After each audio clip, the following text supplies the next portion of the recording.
muchas gracias a la Universidad por invitarnos a participar en esta jornada, una jornada muy interesante.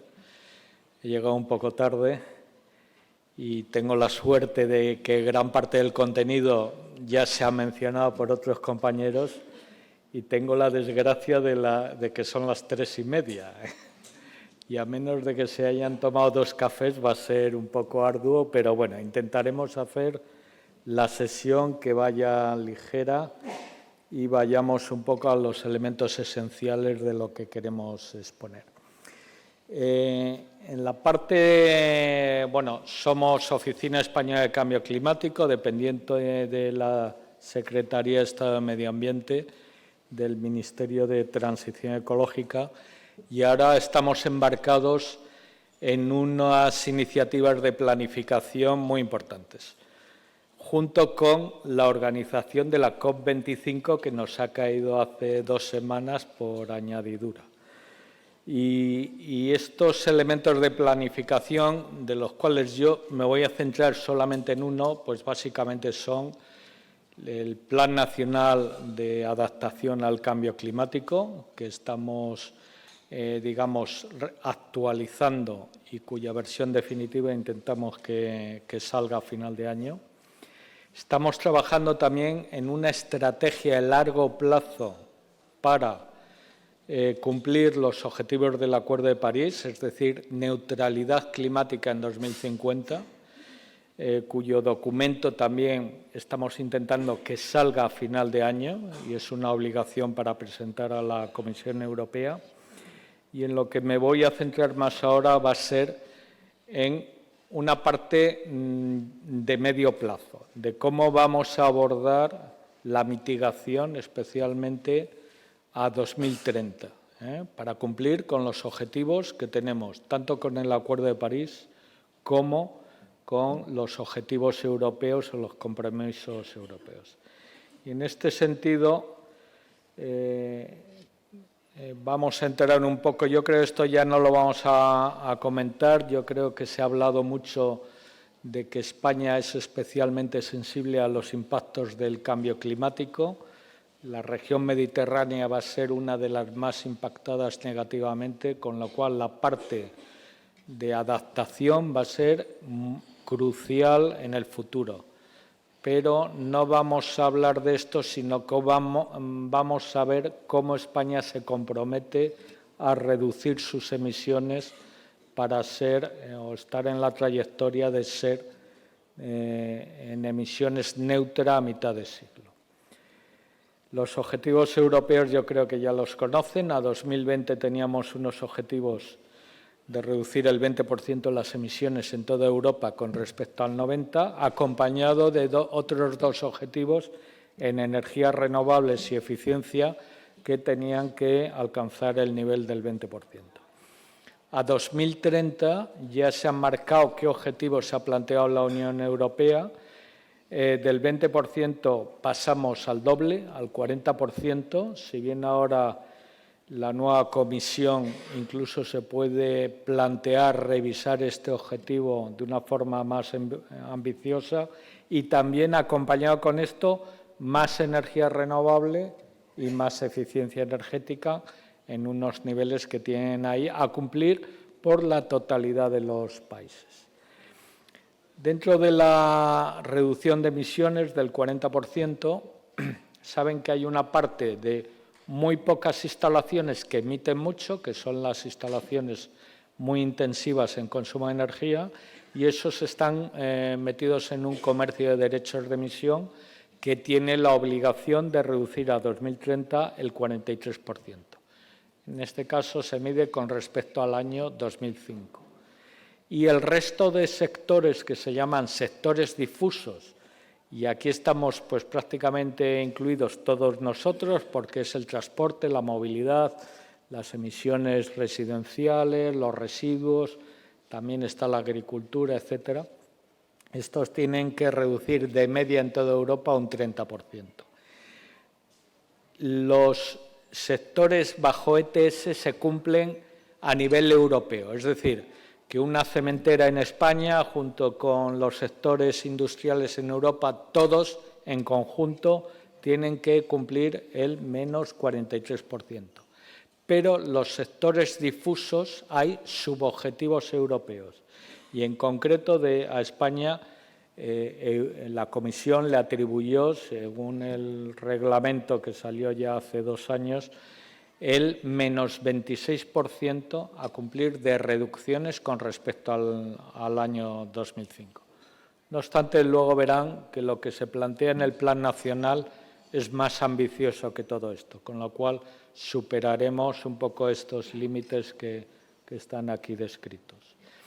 ¿Qué objetivos se planteó el anterior Gobierno, ahora Gobierno en funciones, y posiblemente que serán los nuevos objetivos en el próximo Gobierno? Pues a 2030 se plantea reducir un 20% las emisiones, pero con respecto al año 90. Y esto, como es un poco lioso, le he mencionado muchas cifras, voy a explicar un poco de qué se trata este objetivo. Y luego, en eficiencia en renovables, en lugar de quedarse en el 32 y 32,5%, alcanzar al menos el 35% en ambos. Eso a 2030. Y a 2050, a mitad de siglo, ya entrar en una senda donde prácticamente se reduzcan casi todas las emisiones, al menos el 90%, y se compense posiblemente el 10% que queda con sumideros de carbono, que van a ser sumideros generalmente agroforestales o de otro tipo. Y también se plantea tener un sistema de generación eléctrico 100% renovable. O sea que los objetivos de España es alinearse con los objetivos del Acuerdo de París de forma total. Para este ejercicio nos hemos reunido integrantes, colegas de diferentes ministerios, de universidades, expertos también ajenos, y algunos de los cuales estaban hoy presentes en las primeras charlas de esta jornada. Y se han utilizado múltiples modelos, fíjense la complejidad de modelos que hemos tenido que utilizar, modelos en temas de energía, modelos econométricos, modelos para los sectores difusos, para tocar los temas de agricultura y demás, integrar toda esa información y generar un documento que cuyo primer borrador de Plan Nacional Integrado salió en febrero de este año y cuyo documento definitivo esperamos que esté listo próximamente, porque antes de final de año hay que presentarlo a la Comisión Europea.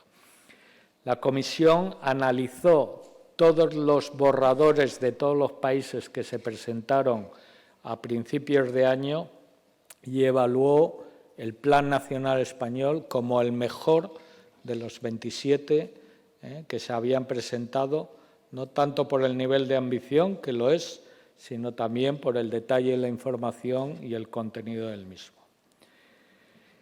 Para elaborar, y vamos a pasar un poco a ver las tripas del plan, vemos que se parten de unas asunciones de crecimiento económico, de crecimiento de la población, que más o menos hay una asunción de población más o menos constante, con un crecimiento que se va desacelerando de cara al futuro, pero va siendo positivo, y una serie de variables macroeconómicas de las cuales ponemos aquí algunas, pero no todas. Por ejemplo, el número de viviendas, la movilidad, una serie de datos de partida. Y con estas asunciones se ponen a trabajar los modelos y se pone a obtener resultados. Y básicamente, en las proyecciones del resultado final, que es lo que tiene aquí muy resumido, y que quiero que vean algún dato, aunque entraremos ahora en detalles, que prácticamente en emisiones totales en 1990 teníamos del orden de 290 millones de toneladas de CO2 equivalente. Bueno, pues la idea es que esas emisiones que subieron mucho, alcanzando el pico en 2005, prácticamente en 440 millones llegamos a tener, se reduzcan en 2030 al orden de 226 millones, lo cual es esa reducción del 20% que anunció el Gobierno con respecto al año 90 son esos 226 millones con respecto a los 290, pero como ven, la reducción es mucho más intensa si lo comparamos con el año 2005, que fue el pico de emisiones. ¿Qué implica esto? Pues prácticamente es eliminar 1 de cada 3 toneladas de gases de efecto invernadero, lo cual es un nivel de ambición realmente muy sustancial. En generación eléctrica, pues que ahora más o menos, para darles una idea, estamos alrededor del 40% de nuestra generación es renovable, pues subiría un 70%, con lo cual hay un altísimo incremento de la participación de las renovables. En el transporte se plantea una reducción del 34% mediante una serie de medidas que les comentaré más adelante, pero está la electromovilidad por un lado, el cambio modal a usos de movilidad, sobre todo urbana, más suaves, más transporte colectivo, menos espacio para el coche privado, de manera que se va a impulsar de que vayamos dentro de las ciudades en medios colectivos o por otros medios de movilidad. Y en el sector residencial hay un fuerte apoyo a la rehabilitación energética de viviendas, de manera que se plantea que en el conjunto del periodo, a 2030, pudiéramos llegar hasta el 1.200.000 viviendas rehabilitadas, de un parque de viviendas que en muchos casos tienen unas condiciones energéticas bastante pobres. Este es un poco el aspecto de esos números. Como ven, del 90 al año 2005 crecemos en emisiones, y a partir de ahí sufrimos los efectos de la crisis junto con el establecimiento de las primeras medidas en renovables y hacen que nuestras emisiones bajen hasta los niveles que tenemos ahora. Si ahora no hiciésemos nada, prácticamente estaríamos en una senda casi constante, horizontal, hasta 2030. Y lo que se plantea es que a partir del 2020 implementemos este conjunto de medidas adicionales que nos permitan seguir reduciendo emisiones, como ven ahí. Bueno, no pueden ver el detalle, aunque les dejaré esta presentación, pero los sectores que más contribuyen a esto, el primero claramente es el de generación eléctrica, donde verán que desaparece la generación con carbón principalmente y hay un aumento radical de potencia eléctrica renovable, de origen renovable. En los sectores muy intensivos, en los que están en el comercio de derechos de emisión, que se llama, el acrónimo en inglés es ETS, pues ven que tienen una reducción muy importante y ahí está el sector de generación eléctrica, pero todos los sectores industriales. El que más reduce es claramente el de generación eléctrica. Del resto se espera un mantenimiento de la actividad industrial, si bien se espera también una implementación de medidas de eficiencia que hagan que todos los sectores industriales sean mucho más eficientes, utilicen menos energía y, por lo tanto, sean menos emisores. Entonces, pues prácticamente todos los sectores ETS reducen un 60% sus emisiones con respecto al año 2005. Desde luego, un nivel bastante más alto que la media que se espera a nivel europeo, que es del 43%. En los sectores que no están en el comercio de derechos de emisión, los difusos, la reducción es más moderada. Estamos ante unos sectores más complicados, es el transporte, la movilidad, el sector residencial, la agricultura, el tratamiento, la gestión de residuos, los gases fluorados. Y en este caso, si se acuerdan, les mencioné que la obligación para España era reducir al menos un 26%, y lo que se plantea en este plan es una reducción del 38%, es decir, bastante más allá de lo que del esfuerzo europeo. Este sería más o menos, las líneas punteadas serían para el sector de difusos arriba en la línea naranja y la azul abajo en ETS, cómo la línea a puntos sería cómo iríamos reduciendo emisiones de acuerdo con el plan. Insisto que de no tomar medidas, la tendencia natural económica y además por el crecimiento económico que hemos tenido es que esa línea de puntos fuera prácticamente horizontal en ambos casos. O sea que realmente hay que poner encima de la mesa políticas y medidas adicionales si queremos reducir emisiones. Es decir, hay que cambiar las cosas para cumplir con el esfuerzo del clima. Si no cambiamos la estructura económica y un poco incluso de conducta del país, es muy difícil reducir emisiones. Bueno, algunos datos, pero pasaré rápidamente sobre esto porque seguramente el tiempo no me dejará entrar en muchos detalles, pero algunos datos.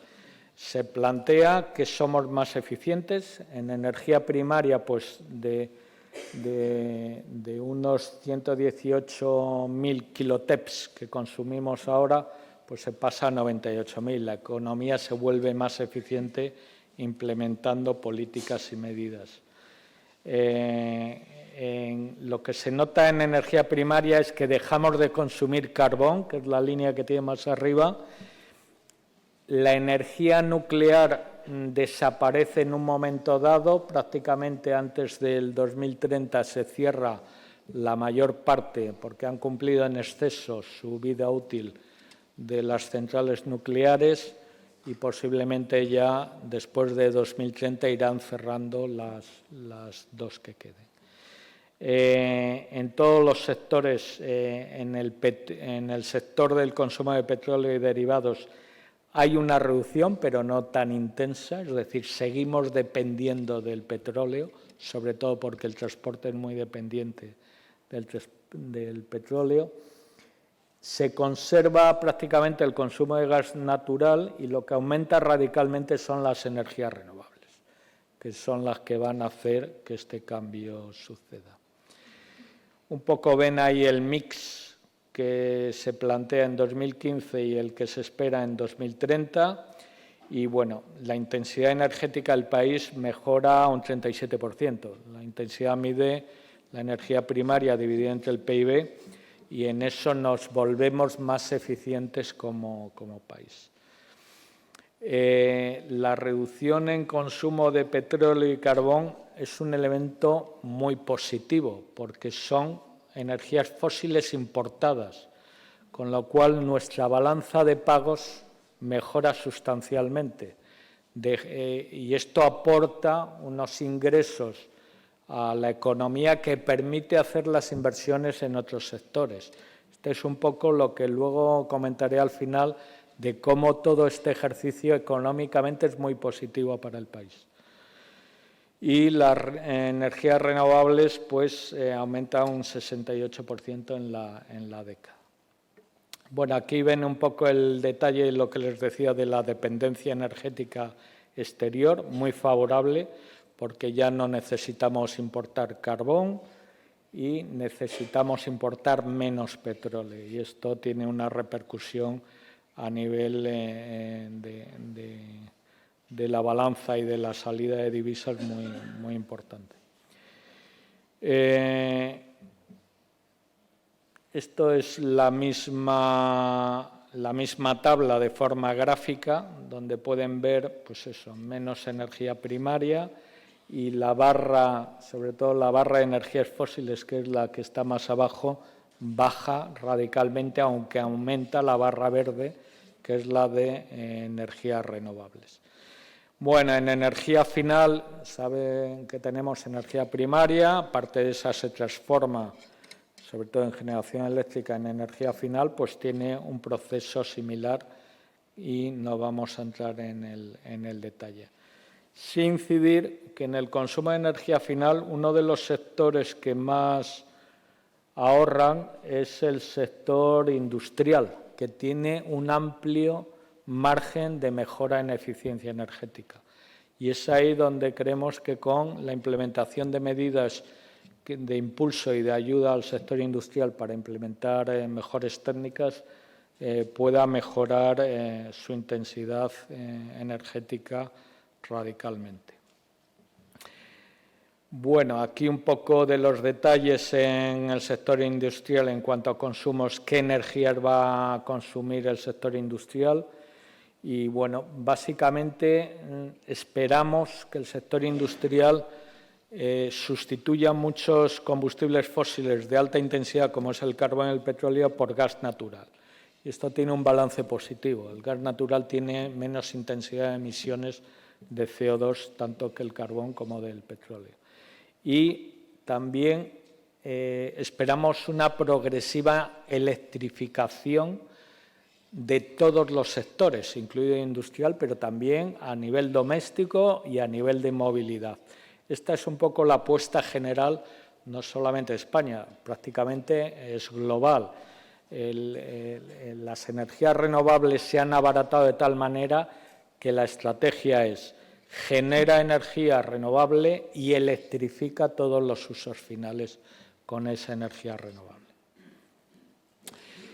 Bien, un poco el consumo de energía final por sectores, que no entramos en el detalle. Y en cuanto a las energías renovables, tienen un aumento sustancial.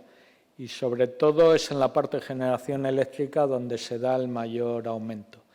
Y aquí en el porcentaje de energía renovable sobre el final ven que pasaríamos del 20%, que es un objetivo que tenemos que alcanzar ya el año que viene, a prácticamente un 42%, que es duplicar el porcentaje de energía renovable en la energía final. Vamos a seguir. Hay también energías renovables en todos los sectores. Se espera que el uso de la biomasa tenga también un avance, pero la bomba de calor, que es también un suministrador de energía renovable geotérmica o aerotérmica, va a ser promovido. Y en generación eléctrica lo que más destaca es el aumento de la eólica y la fotovoltaica. Entre los dos sumarán 57 gigavatios adicionales. Piensen que si ahora tenemos instalados unos 100 gigavatios, es añadir un 50% más de la potencia instalada actual, pero solo en renovables. Va a ser en esta década el principal salto. Esto hay que combinarlo con 6 gigavatios de almacenamientos para suplir uno de los problemas que tienen las energías renovables, que son la intermitencia y a veces la falta de disponibilidad cuando hacen falta. Es decir, que hay que combinar y en esto va a haber que introducir, y esto a mitad de siglo ya sí que va a ser de unas dimensiones de otra escala, mucho el concepto de baterías, mucho en lo que podamos los bombeos con agua, va a haber que aprovechar todas las posibilidades que tenga el país, y en el futuro a 2050 entrará el hidrógeno como vector renovable, tiene que empezar a jugar un papel esencial. Bueno, estas son en potencias, lo mismo que lo anterior visto en gráficas, en energía generada, en más datos por tecnología. Toda esta información la tienen disponible en la web del Ministerio, con lo cual la pueden ver con detalle. El tema del almacenamiento y la gestionabilidad, insisto, es el tema que nos preocupa, es decir, a partir de ahora la gestión de las redes y de las diferentes fuentes de generación, que es algo de lo que se encarga Red Eléctrica, va a ser un tema aún más crítico de lo actual, y esto va a ser en el futuro, en las próximas décadas, quizás el elemento más crítico que va a condicionar a qué ritmos se instalan más renovables. Y pasamos a la parte económica, que yo creo que es una parte muy interesante. Ya saben que a nivel europeo, Europa ha reducido prácticamente un 26% sus emisiones desde el 90, creciendo pues prácticamente más del 50%. Es decir, que es posible reducir emisiones y crecer económicamente, y esto ha sido uno de los temas muy debatidos en las conferencias de Naciones Unidas, porque muchos países entienden que limitar las emisiones significa limitar su crecimiento económico. Este paradigma ya no tiene que ser así, y el hecho del abaratamiento de las renovables ha cambiado radicalmente este tema. Y lo que hemos hecho es un análisis económico de lo que se presenta en el plan. Y un poco este es el resultado. Sería necesario entrar en unos niveles de inversión muy importantes. Estamos hablando en la década de 236.000 millones de euros, para los cuales necesitaremos, o entendemos que necesitaremos prácticamente un 80% de ayuda pública o de financiación pública, un 80% de privada. Dentro de la pública estaremos metiendo todo, desde las administraciones hasta los fondos europeos, hasta otro tipo de ayudas de este tipo. Y, no obstante, hay un alto porcentaje, o creemos que va a haber un alto porcentaje de inversión privada, que si se ve bien apoyado pues, por el Banco Europeo de Inversiones y por otros sistemas de financiación barata, pues hacen que este esfuerzo sea productivo. ¿A qué destino van a ir? Pues la gran parte a esos más de 50 gigavatios de nueva potencia renovable. Eso va a ser a requerir nuevas inversiones. Y el segundo gran capítulo va a ser ahorro y eficiencia energética. Si queremos renovar nuestro parque de viviendas, es necesario un esfuerzo inversor muy importante que, digamos, que las familias no van a acometer de forma espontánea.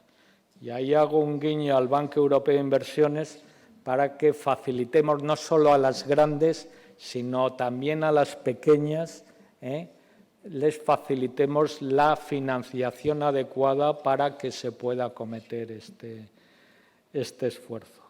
Y luego todos los sectores van a requerir mayor o menor nivel de inversiones, pero estos son los números gordos, con los flujos de dinero en origen y destino, que lo pueden ver en este diagrama, y que en impacto macroeconómico pues entendemos que el PIB puede tener una mejora entre 20 y 25.000 millones de euros al año. Estamos hablando de casi entre 1 y 2 puntos del PIB, gracias a esta transición, si somos capaces de acometerla en estos términos. Con ello vamos a arrastrar también empleo y se estima que se pueden generar un nivel prácticamente no homogéneo, pero del nivel de 300.000 empleos constantes gracias a este esfuerzo inversor que va a requerir de nuevos profesionales, mucha labor en el sector de la construcción, no tanto en vivienda nueva como en vivienda rehabilitada, y va a generar mucho empleo.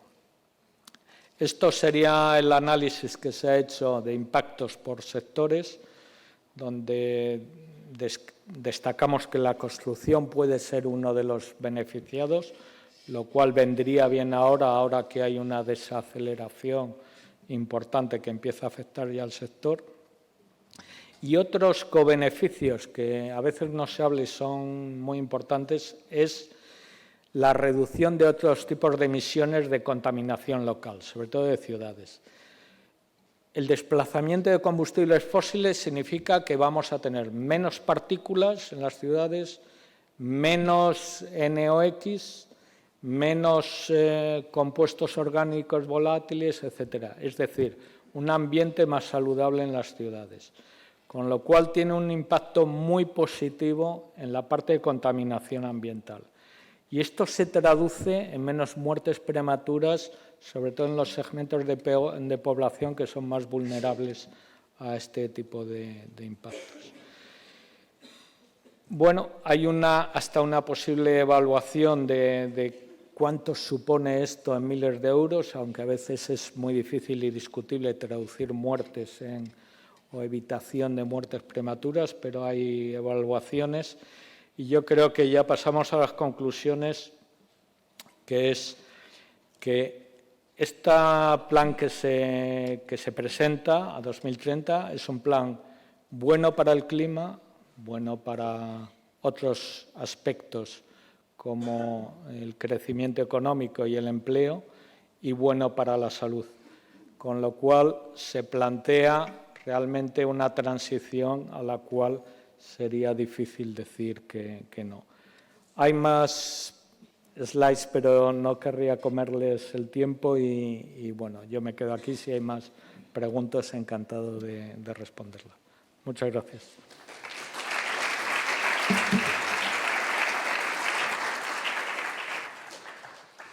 Muchas gracias, señor González.